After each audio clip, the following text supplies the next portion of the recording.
तो दोस्तों, रोज़ की तरह आना लिखने ब्लॉग में सबका हार्दिक स्वागत है। सबके मंगल मोक्ष की कामना के साथ बड़ों को मेरा सादर नमस्कार, छोटों को मेरा आशीर्वाद। मैं ठीक हूँ, आशा करता हूँ कि आप सब ठीक होंगे। दोस्तों, आज के पंचांग की शुरुआत, सूक्ष्म पंचांग की शुरुआत करते हैं। दोस्तों, आज 15 जून 2024 ज्येष्ठ मास के शुक्ल पक्ष की 9वीं तिथि और शनिवार का दिन उत्तरा फाल्गुनी नक्षत्र का संयोग रहेगा। दोस्तों, आज के शुभ मुहूर्त की बात करें तो अभिजीत मुहूर्त 12 बजे से 12:54 तक। आज का अमृतकाल दोस्तों 4:27 से 6:15 तक। ब्रह्म मुहूर्त की बात करें तो 4:09 से 4:28 तक। राहु काल की बात करें दोस्तों तो 8:52 से 10:37 तक। राहु काल यानी किसी भी शुभ कार्य को करना वर्जित रहता है। दोस्तों, आज सूर्योदय 5:45 और सूर्यास्त जो है 7:09। इस प्रकार दोस्तों आज के सूक्ष्म पंचांग है। जैसे कि हम जानते हैं दोस्तों, आज शनिवार का दिन शनि भगवान को समर्पित माना जाता है। शनिदेव हमारे जीवन में किए जाने वाले जो अच्छे व बुरे कर्मों के अनुसार फलों के देने वाले हैं। और शनिदेव की विधिवत पूजा से हमारे जीवन में कष्टों से हमें छुटकारा मिलता है। पूजा पाठ उपासना करने से रोगों से हमको निजात मिलती है और कठिन परिस्थितियों में हमारी रक्षा शनिदेव करते हैं। जीवन में दोस्तों किसी भी जातक के जीवन में 3 बार शनि की 7.5 आती है और उसी 7.5 के दौरान जातक के जीवन में शुभ और अशुभ दोनों कार्यों अपने फल, जिस प्रकार के कर्म करते हैं उस प्रकार के फलों को हमें फलों की प्राप्ति होती है। तो शनि की 7.5 का योग आता है, जिसके अंतर्गत लाभ हानि शनि प्रभाव के अनुसार हमको जिस जातक के ग्रहों में जिस प्रकार की शनि की दशा होती है उस प्रकार से कष्ट भी हो सकते हैं और सुख भी आ सकता है। और शनि देव न्याय के देवता कहलाते हैं, कर्म फलों के दाता और न्याय के देवता कहलाते हैं। ये हमारे शास्त्रों की मर्यादा है। और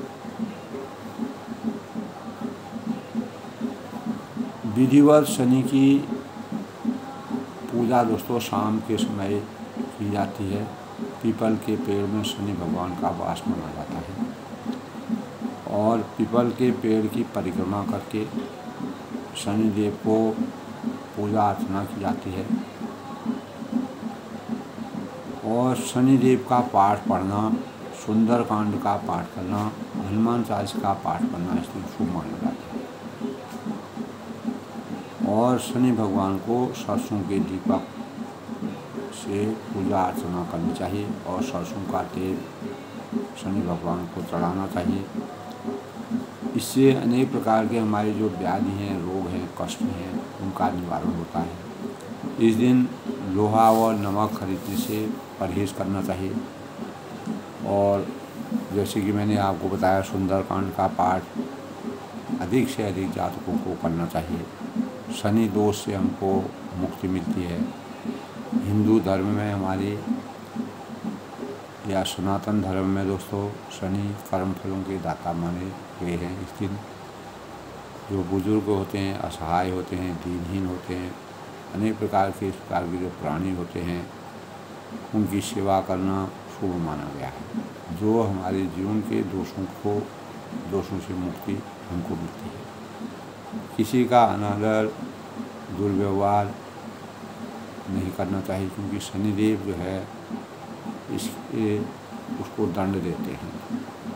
तो इस दिन प्राणियों को जैसे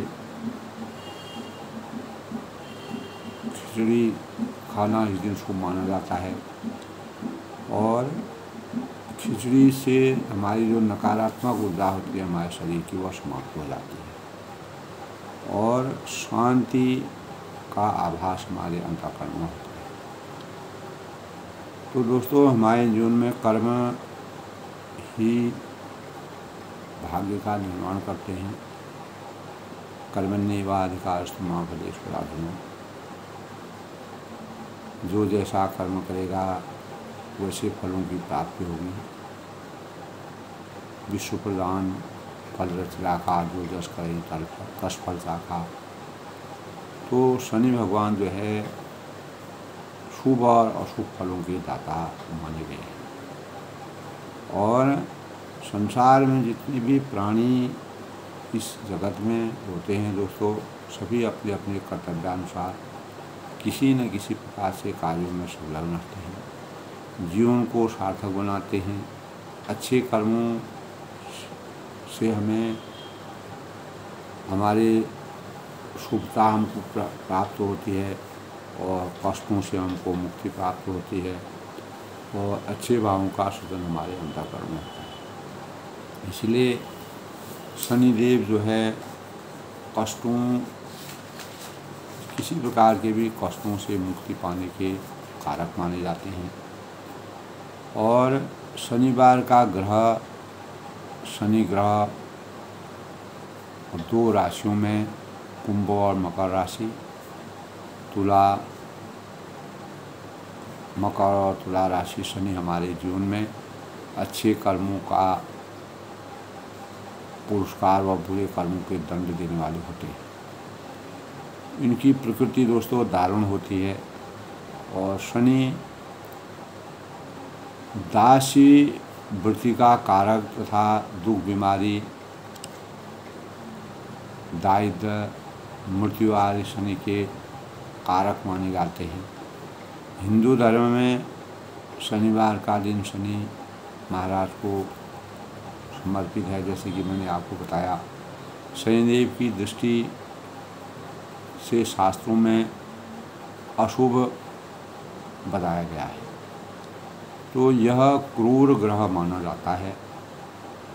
तो इनका रंग जो हो नीला होता है, और सवारी इनकी कौवे की सवारी होती है। शनिदेव तुला राशि पर मेहरबान रहते हैं, क्योंकि इस राशि में शनि उच्च के होते हैं, और अत्यधिक अनुशासन प्रिय शनिदेव होते हैं। और ऐसे इस प्रकार के जातकों का कार्य के प्रति लगन, इच्छा शनि की कृपा के कारक माने गए हैं। इस प्रकार शनि की उपासना, काली चीज़ों का दान करना, शनिदेव को तेल चढ़ाना, काले वस्त्रों को चढ़ाना, और गरीबों को दान इच्छा अनुसार अपने दान करना, अनेक प्रकार के कष्टों से मुक्ति का कारक माना गया है। लंका कांड के प्रसंग में, कल के प्रसंग में दोस्तों, हनुमान जी जब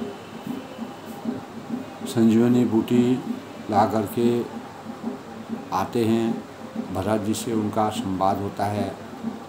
भरत जी उनको बाण के और पर्वत सही बाण में बैठा करके राम जी के पास आते हैं। तो राम जी ने अनेक चीज़ों को अपने मन में सोचते हुए दुखी होते हैं, क्योंकि हनुमान जी के आने में देरी हो गई।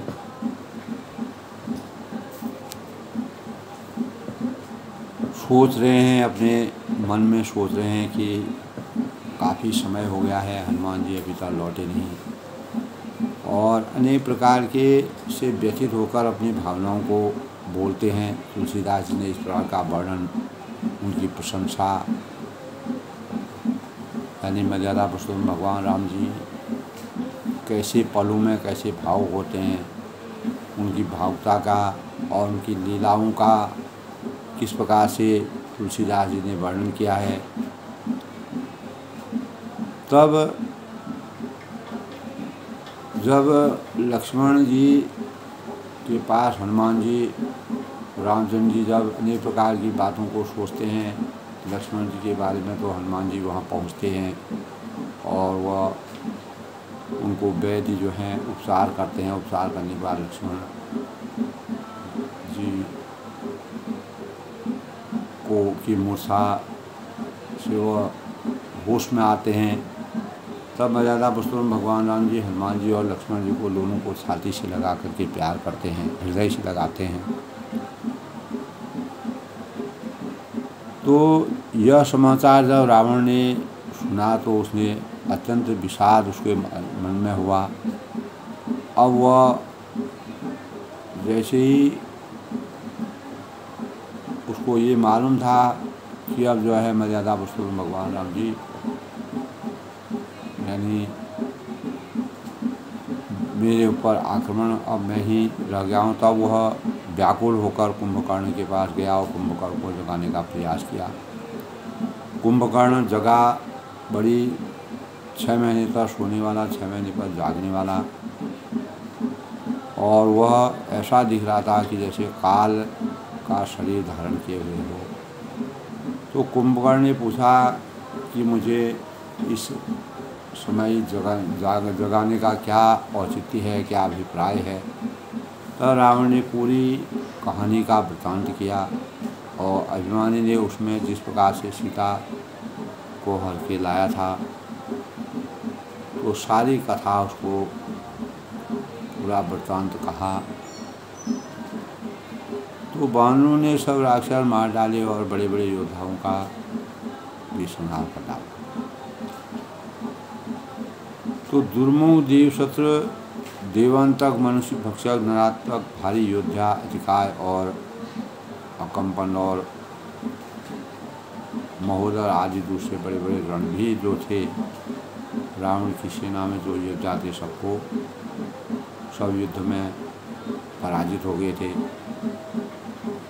तब रावण के वचन सुनकर कुंभकर्ण विलख कर दुखी होकर बोला, सुनि दशकंदर वचन तब कुंभकर्ण बिलखान जगदम्बा हरियान तब षडचार।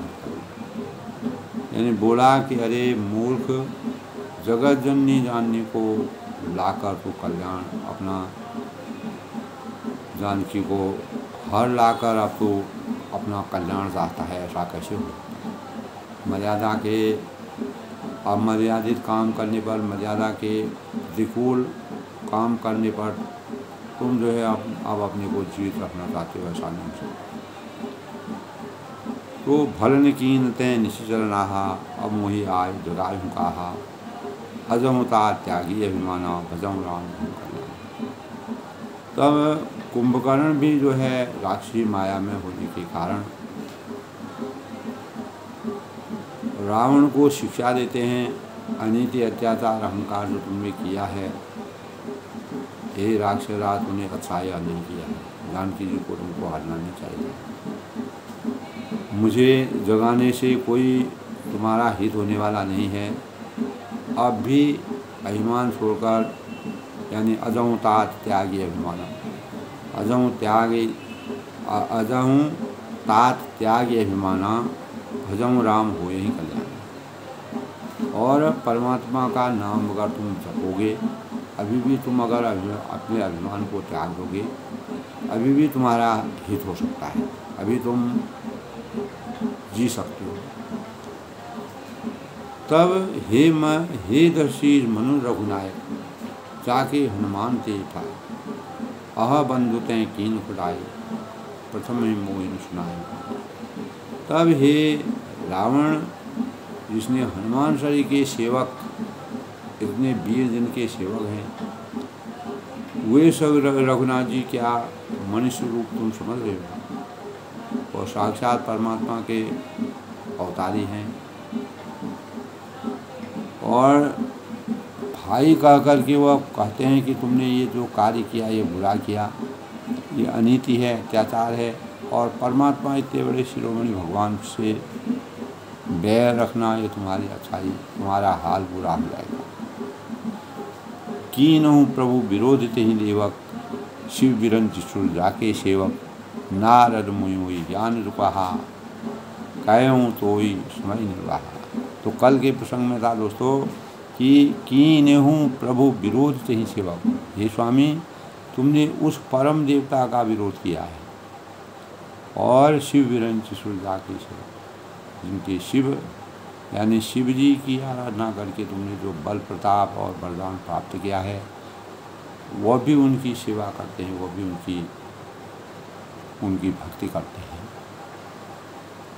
तो नारद मुनि ने, नारद मुनि वही ज्ञान जो कहा, नारद मुनि के द्वारा मुझे इस प्रकार का ज्ञान है, कहूँ तो ये समझ नहीं, वह मैं तुमको कहता हूँ, अब तुम उसके बारे में पूरा वृतांत सुनो। अब भरी अंक भेंट मुहि भाई, लोचन सुफल करूँ कहूँगा, श्याम गात शरीर हु लोचन, देखूँ जाए ताप त्रिलोचन। यानी हे भाई अब तो अंतिम बार यानी अंक बार भरकर मुझसे मिल ले, क्योंकि मैं जाकर अपने नेत्र सफल करूँ, और तीनों तापों को छुड़ाने वाले, दैहिक दैहिक भौतिक तापों से छुड़ाने वाले श्याम शरीर कमल नेत्र श्री राम से जाकर दर्शन करो, मेरे अंतःकरण में इच्छा है। और राम रूप गुण सुमिर राव, मगन भयऊँ सन एक, रावण मांगू कोट घटाओ, मद और महसूम। तब श्री राम जी के रूप और गुणों को स्मरण करके वह एक क्षण के लिए प्रेम में मग्न हो गया। और फिर रावण ने करुणों, जब कुंभकर्ण से इस प्रकार के नीति की बातों को सुन करके रावण को क्रोध आया, उसने कहा ये भी मेरे विरुद्ध बात कर रहा है, और ये भी मेरा साथ नहीं दे रहा है, ये भी मेरे को नीति की बात बता रहा है, और जिनको मैं बैरी कहता हूँ उनके ये भाव प्रकट कर रहा है। तो उसने ऐसे समय में उसने अज्ञान रूपी अंधकार में डूब करके अनेक प्रकार के मदिरा और मांस का सेवन करने के लिए वह आतुर हो उठा। उसने अपने बल को जगाने का प्रयास किया, अपने अभिमान को और अहंकार को जगाने का प्रयास किया। महिष का कर मदिरा बना, गर्जा वज्रा बजरा घास समाना, और अनेक प्रकार के भैंसे और मदिरा पीकर वह वज्रवाद बिजली गिरने के समान गर्जा। कुंभकर्ण दुर्मद रंगा, तब कुंभकर्ण दुर्मद रंगा, तब मद में चूर रण के उत्साह से पूर्ण कुंभकर्ण किला छोड़कर चला गया, सेना भी साथ में नहीं दी। दीघ विभीषण आगे आए हूँ परम शरण। तब विभीषण जब रामचंद्र की जिनका राजपद जिनको मिल गया था, उन्होंने उनको राज दे दिया था, उनका राज तिलक किया था। तो ऐसा देखकर विभीषण भी आगे आए। तब कुंभकर्ण को उन्होंने अपनी पूरी बातें बताई कि रावण को ऐसे सद्बुद्धि बताने पर उसने मुझे धुतकारा और मेरा अपमान किया, और हृदय से उसने कुंभकर्ण को लगाया, और रघुनाथ जी का भक्त जानकर उसने उनको प्रिय लगे। तो तात लात रावण तो ही मारा, मोहि मारा, कहत राम हित मंत्र विचार। तो विभीषण ने कहा कि हे तात, परम हितकर सलाह विचार करने पर रावण ने मुझे लात मारी, ते ही गलानी रघुपति ही आऊँ। इसी गलानी के कारण मैं जो है रघुनाथ जी के पास चला गया अपनी रक्षा करने के लिए। देख दीन प्रभु की मन भाई हूँ। दीन देखता प्रभु ने मन में मेरे प्रति अपार सम्मान की भावना, और उन्होंने मेरे को प्यार किया, और शरणागत के हितकारी हैं। शरण देते हैं कहने पर रावण ने इस प्रकार का मेरे लिए अहंकार के भाव दिखाए। तब सुन सुत भयं काल बस रावण, सो कि मान अब परम सुहावण। तब कुंभकर्ण ने अपने ज्ञान की पराकाष्ठा को होश करके कहा कि हे भाई, रावण तो काल के वश में हो गया है, उसके सिर पर काल न जाए। जाको प्रभु जी दुख देते हैं ताकि मृत्यु कर लिया और विनाश काले विपरीत होते हैं। जिसके सिर पर मृत्यु नाच रही है वह क्या अब उत्तम शिक्षा मान सकता है। अब उसका अंत समय, जब अंत का वर्षा जब कृषि सुखाने, तो अब उसको शिक्षा देने से कोई फायदा नहीं है, कोई लाभ नहीं है, क्योंकि वो अपना सब कुछ गंवा चुका है। और फिर पछताए होत का जब चिड़िया चुग गई थी। तो जब खेत की हम सुरक्षा नहीं कर पाते हैं, सुरक्षा करते समय, तो बाद में पछताने से कोई फायदा नहीं, क्योंकि चिड़िया पूरे खेत को चुग जाती है। तो इसी प्रकार रावण जो है, जब ज्ञान की परमात्मा की भक्ति में उसको लीन होना था, अनेक प्रकार के दूतों को उन्होंने भेजा, अनेक प्रकार के संवाद किए, अनेक प्रकार के शुभ बातें बताई, मर्यादा की बातें बताई, नीति की बातें बताई, संस्कारों की बातें बताई, लेकिन रावण नहीं माना। वह उत्तम शिक्षा नहीं मान सकता है। और हे विभीषण, तुम धन्य हो और तुम महान धन्य हो जो परमात्मा के सानिध्य में तुम चले गए हो। तुमने राक्षस कुल के भूषण तुम हो गए हो। तुमने राक्षस कुल का नाम उज्जवल कर दिया, अपने जीवन को मोक्ष की प्राप्ति करके अपने जीवन को उद्धार कर दिया है। बंधु वंश तें कीन उजागर, भजो राम शोभा सुसागर। हे भाई, तूने अपने कुल को दैदीप्यमान कर दिया, उजाला प्रकाशित कर दिया और शोभा और सुख के समूह श्री राम जी को जो तुमने भजन किया उनका, तो वचन कर्म मन कपट तजी, भजो राम रणधीर। तो कुंभकर्ण भी मर्यादा पुरुषोत्तम भगवान राम जी का परम भक्त था। जाओ न निज फूल मोही भयों काल। तब मन वचन और कर्म से कपट छोड़कर रणधीर श्री राम जी का भजन करना, यही तुम्हारी नीति, तुम्हारी मर्यादा के अनुसार उत्तम है। और उसने ये भी कहा, हे भाई, मैं परमात्मा मर्यादा पुरुषोत्तम भगवान राम के परम दर्शन साक्षात रूप में दर्शन कर चुका हूँ, और अब मैं यानी मृत्यु के वश में हो गया, और मैं भी अब मोक्ष की प्राप्ति करना चाहता हूँ।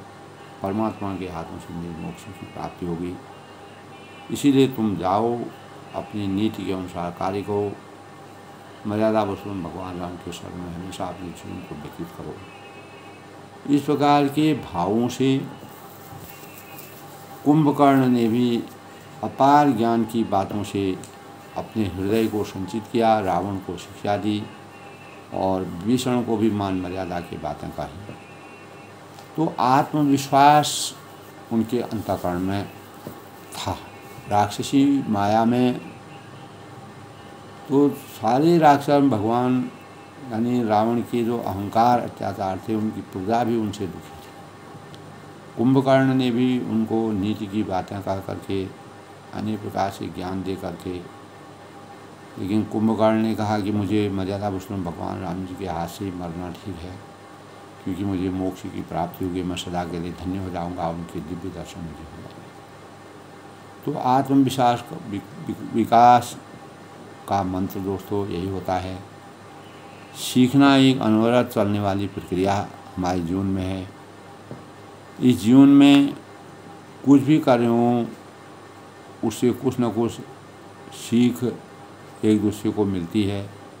कभी यह प्रत्यक्ष रूप में हमें दिखाई देता है, कभी अंतः चेतना के रूप में हमारे अंतःकरण में आता है, और समय आने पर किसी दुर्लभ जो प्रतिभा के रूप में प्रकट होता है। तो यही समय आने पर आत्मविकास का जो मंत्र कुंभकर्ण के अंतःकरण में आया, मान मर्यादा और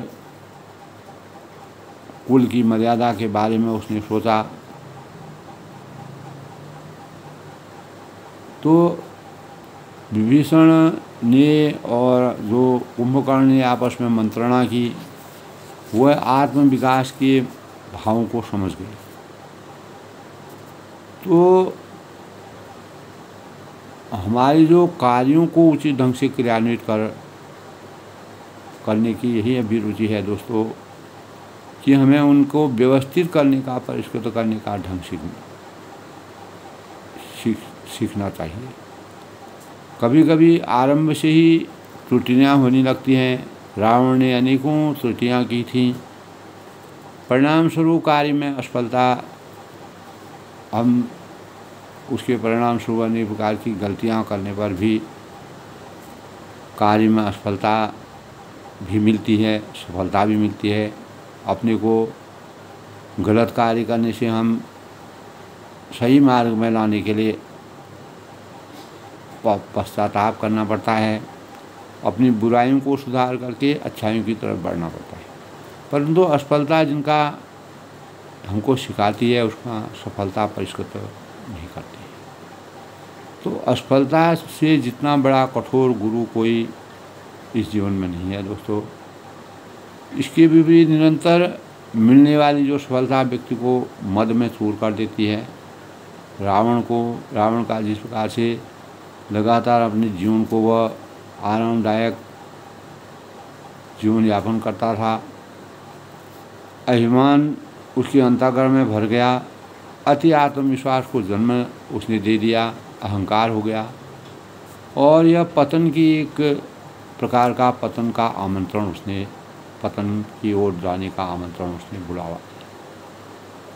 तो मानव कोई भी जीवन है दोस्तों, हम इस सृष्टि में कोई भी प्राणी पैदा होता है, वह अच्छी और बुराइयों को अपने आप उत्पन्न करता है। जो जस करें तस फल राखा, विश्व प्रधान रचि राखा, जो जस करें तस फल राखा। यानी अंतिम सत्य यही है कि तो हम सीखते हैं। कुंभकर्ण ने भी जो है अपने ज्ञान को मर्यादा पुरुषोत्तम भगवान और नारद जी ने जिस प्रकार के उसको गुरु मंत्रणा दी थी और प्रभु के बारे में जो ज्ञान दिया था, वह उसके अंतःकरण में अभी भी विराजमान था। फिर चाहे सफल रहें या फिर असफल रहें, हम नींद में कुछ सीखते हैं। नींद एक तंद्रा के समान है, जैसे कुछ प्राणियों को शीत निष्क्रियता में आना पड़ता है। उस दौरान कोई हलचल हमारे शरीर में नहीं होती है, न दुख का अनुभव होता है न सुख, न ही कोई सबक सीखने को मिलता है। तो रावण को किसी प्रकार का इस प्रकार का सबक अभी तक नहीं मिला था।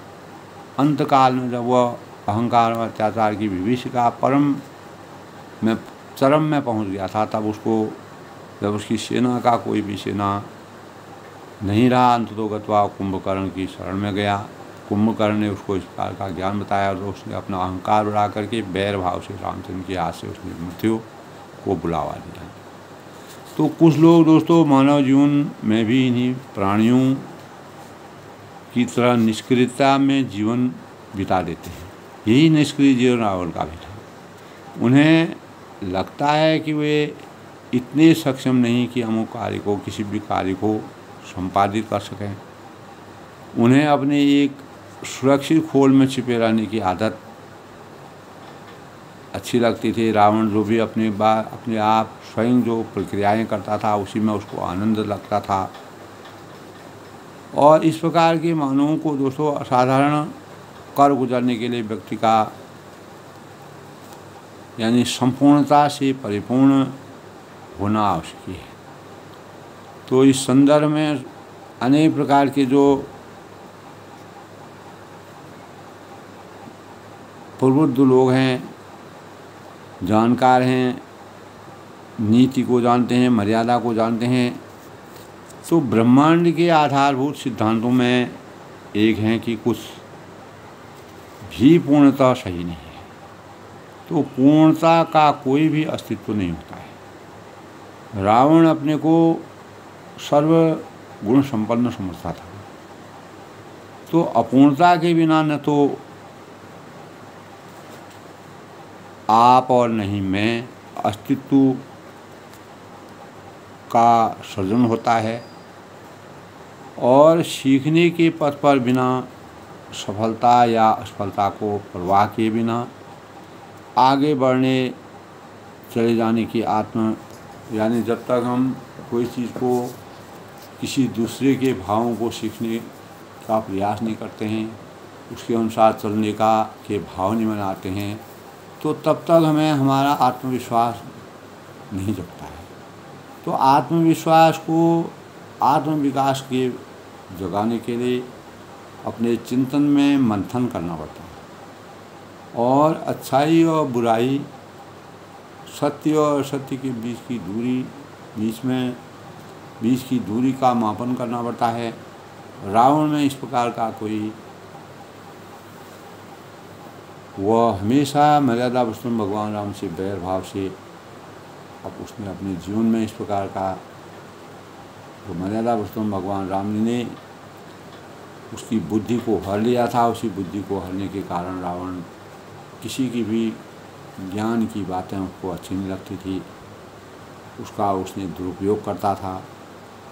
तो अज्ञान रूपी अंधकार के पर्दे से जिसका रावण का की बुद्धि थी, उसने अपनी मृत्यु को बुला दिया। तब मन, वचन और कर्म से कपट छोड़कर रणधीर श्री राम जी का भजन करना, जिस प्रकार से कुंभकर्ण ने विभीषण को बताया कि मैं तो अब रावण यानी परमात्मा के आगे केवल उनके हाथ से मेरी मौत हो जाए, मुझे मोक्ष प्राप्त होगा, वही मुझे चाह है, और तुम अपना पराया नहीं सोचता, इसलिए तुम जाओ और परमात्मा का ध्यान रखो। नीति संगत बातें कह के, मर्यादित बातें कह के अपने जीवन को चरितार्थ करके कुंभकर्ण ने अपनी मन की बातें कही। तो बंद बचत सुनी चला विभीषण, आए हूँ जहाँ त्रिलोक विभूषण, नाथ भूधरा कार शरीरा, कुंभकर्ण आवरण दिया। तब भाई के वचन सुनकर, कुंभकर्ण के इस प्रकार की बातों को सुनकर विभीषण लौट आए, और आए हूँ जहाँ त्रिलोक विभूषण, वहाँ आए जहाँ त्रिलोकी भूषण श्री रामचंद्र जी थे। नाथ भूधरा कार शरीरा, विभीषण ने कहा कि नाथ, पर्वत के समान विशाल देह वाला रणधीर कुंभकर्ण आ रहा, और इतना कभी न सुना जब काना, किलकिला धाई बलवाना, ये उठाए बिटव और भूधर कटकटाए डरे ताव। तब बानरों ने जब कानों में इतना सुना, तब वे बलवान किलकिला का हर्षध्वनि करके दौड़े, वृक्ष और पर्वत लिए बिटप और भूधर उखाड़ कर उठा लिया, और कटकटाए धरनीता ऊपर, और क्रोध के दांव पर कटकरा कर उन्हें उनके ऊपर डालने लगे। कोटि कोटि गिरि शिखर प्रहारा, करहीं भाल कभी एक एक बार। रीछ बानर, जो भी विशाल शरीर के जो रीछ थे, बानर थे, तो एक एक बार में करोड़ों पहाड़ों के शिखरों के ऊपर प्रहार करते हैं। करहीं भाल कभी एक एक बार बारा। मरियो न मनु तनु टरियो न तारो, न तो कोई मन हो मुड़ा या विस्तृत हुआ, और न शरीर ही ताले टला। तो जिमी गज अर्क फलनी को मारो, जैसे मदार के फलों का के मार से हाथी पर कुछ भी असर नहीं पड़ता है, उसी प्रकार जो है कुंभकर्ण का शरीर था, उसके शरीर पर उनके जो प्रहार वो कर रहे थे उसका कोई भी प्रभाव नहीं पड़ा। तब मारो साहन्यो परियो धरत व्याकुल सिद्धन्यो, पुण्य उठित ही मार हनुमंता, धुर्मित भूतल पर तब हनुमान जी ने उसको एक घूंसा मारा, जिससे वह व्याकुल होकर पृथ्वी पर गिर पड़ा कुंभकर्ण और सिर पीटने लगा। फिर उसने उठकर हनुमान जी को मारा। वे चक्कर खाकर तुरंत ही फिर पड़ गए। तो पुण्य उठिते ही मार्यो हनुमंता धुर्मित भूतल पर्यो तुरंता। पुण्य नल नील ही अवन पसारे हूँ पसारसी जहाँ तहाँ पटक पटक भले डारसी। चली बली मुख सेन बराई असी भाई त्रिषित न कोई समझाई। फिर उसने नल नील को पृथ्वी पर पछाड़ दिया और दूसरे योद्धाओं को भी जहाँ तहाँ पटक डाल दिया। यानी कुंभकर्ण भी बड़ा बलशाली था, तो रावण के कहने पर उसको युद्ध करना पड़ा। और चली बली मुख सेन पर आई, वानर सेना भाग चलने लगी उसको देख करके। अति भय त्रास न को समझाई, सब अत्यंत भयभीत हो गए, कोई सामने उसके नहीं आया। अंगदादि कवि मूर्छित करि समेत सुग्रीव कांक दाव कविराज कहूँ चला अभिबल। यानी सुग्रीव समेत अंगदादि वानरों को मूर्छित करके तो सभी को जो है कुंभकर्ण ने इस प्रकार से मूर्छित कर दिया। फिर वह अपरिमित बल की सीमा कुंभकर्ण वानरराज सुग्रीव को कोख में दबाकर चला। इस प्रकार से कुंभकर्ण ने जो है अपने बल का प्रयोग किया। उमा कर रघुपति नर लीला। तो मर्यादा पुरुषोत्तम भगवान रामचंद्र जी वानरों की इस प्रकार से दशा को देख करके और जो भी वृतांत तो हो रहा है उसको पूरा नरलीला कर रहे हैं। खेलत गरुड़ जिमि अहिगन महिला। तब उमा कर रघुपति नरलीला शिव जी कहते हैं कि उमा श्री रघुनाथ जी वैसी नरलीला कर रहे हैं। खेलत गरुड़ जिमि अहिगन मिला, जैसे गरुड़ सर्पों के समूह में मिलकर खेलते हैं, खेलने का प्रयास करते हैं। जब गरुड़ जो है सर्पों के समूह में जाते हैं तो अनेक प्रकार की प्रक्रियाएं करते हैं। यद्यपि गरुड़ जो है सर्पों को 1 मिनट में मार देते हैं, 1 सेकंड में मार देते हैं, लेकिन मर्यादा पुरुषोत्तम भगवान राम जी के लिए कुछ भी नहीं है। लेकिन वह नरलीला सबके बल को देखना चाहते हैं, उनके प्रभाव को देखना चाहते हैं, कुंभकर्ण के प्रभाव को देखना चाहते हैं। तो नरलीला करके उन्होंने मानव चेतना को जगाने का प्रयास किया। भ्रुकुटि भ्रंग जो काल ही खाई, जो शिवजी पार्वती से कहते हैं कि इस प्रकार की नरलीला जो परमात्मा कर रहे हैं, जो भावों के इशारे मात्र से ही बिना परिश्रम के काल को भी खा जाते हैं, उसे कहीं ऐसी लड़ाई का शोभा देती है। इस प्रकार से लड़ाई, इस प्रकार से युद्ध, क्योंकि नरलीला मानव जीवन को, सृष्टि को हमेशा के लिए ऐसे भावों से अशुभता को शुभता में परिवर्तित करने, अपने जीवन की रक्षा हम किस प्रकार कर सकते हैं, ऐसे भावों को तो भगवान श्री कृष्ण भी कहते थे दोस्तों कि युद्ध में जो है अर्जुन से कहते हैं कि कोई अपना पराया नहीं होता है। युद्ध जो है अपने पराये से नहीं होता है। युद्ध में जो रणनीति होती है उस नीति के अनुसार कार्य करना पड़ता है। तो मर्यादा पुरुषोत्तम भगवान राम जी उसी रणनीति के अनुसार जिस प्रकार के कार्य किए, जिस प्रकार की नरलीला की, उसी का वर्णन जो है शिव जी पार्वती से कहते हैं। जग पावन की रथ बिस्तरही, यानी भगवान इसके द्वारा जगत को पवित्र करने वाले, वह कीर्ति फैलाएं जिसे गा गा कर मनुष्य भवसागर कर जाए। गाय गाय भव निर्नर करही। परमात्मा जो है दोस्तों हमारे जीवन में जो इतिहास बना, जो रचना बनी, जो गाथा बनी, जो शास्त्रों की मर्यादा बनी, वह इसी के अनुकूल बनी। तो भगवान जग पावन की रथ बिस्तरही, इस संसार में सृष्टि की मर्यादा के विस्तार के लिए कीर्ति को फैलाने के लिए गाय गाय भवविधि चल गई। गाकार कर मनुष्य भवसागर तर जाएंगे। और मूर्छा गई मारू सुजारा, मूर्छा जाती रही। और हनुमान जी ने जब कुंभकर्ण ने उनको मूर्छित किया था तो वो भी जागे और फिर वे सुग्रीव को खोजते रहे। तो मर्यादा पुरुषोत्तम भगवान राम जी ने इस प्रकार से नरलीला की। अनेकों जगह उनके नरलीला के प्रसंग मिलते हैं।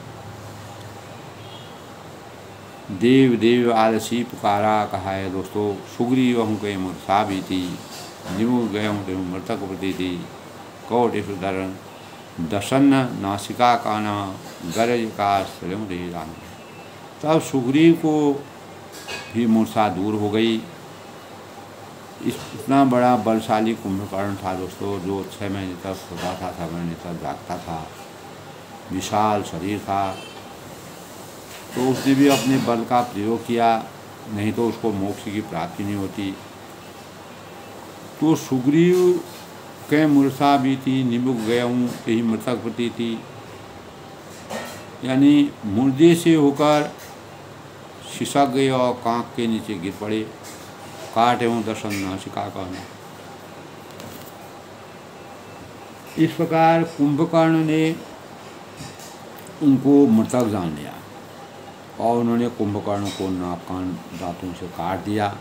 गरज आकाश श्रीमती जाना, और फिर गरज कर आकाश की ओर चले गए। तब कुंभकर्ण जाए।